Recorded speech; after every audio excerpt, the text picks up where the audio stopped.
একটি মর্মান্তিক সত্য ঘটনা হলো ডোরেমন। আমাদের ছোটবেলায় সকলের পছন্দের কার্টুন ডোরেমন। ডোরেমন কার্টুনটি নির্মিত হয় একটি সত্য ঘটনা থেকে। জাপানের একটি ছোট শহরে নোবিতা তার পরিবারের সাথে থাকতেন। নোবিতা ছোটবেলা থেকেই শারীরিক এবং বুদ্ধিমত্তার দিক থেকে খুব দুর্বল ছিল। এই কারণেই স্কুলের সবাই তাকে নিয়ে খুব মজা করত, বেশি বিরক্ত করত জিয়ান ও সুনিও। কিন্তু শিজুকাই একমাত্র ছিল নোবিতার প্রিয় বন্ধু। কোনো কারণে শিজুকার পরিবারের ট্রান্সফার হয়ে যায় অন্য শহরে। কিন্তু তার আগে নোবিতা খেলতে গিয়ে এক নীল রঙের অদ্ভুত বিড়াল দেখতে পেয়েছিল।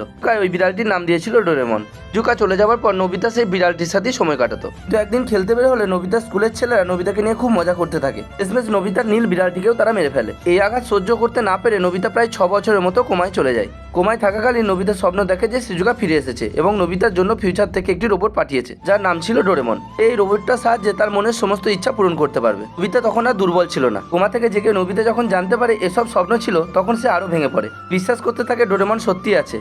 বাস্তবে যে ডোরেমন নেই এটা সহ্য করতে না পেরে নোবিতা সুইসাইড করে। সুইসাইডের পূর্বে সে একটা ডায়েরিতে তার দেখা স্বপ্নগুলো লিখে যায়। তার ভিত্তিতেই লেখক এই ডোরেমন কার্টুনটি নির্মিত করে। ঘটনা কি আগে জানতে?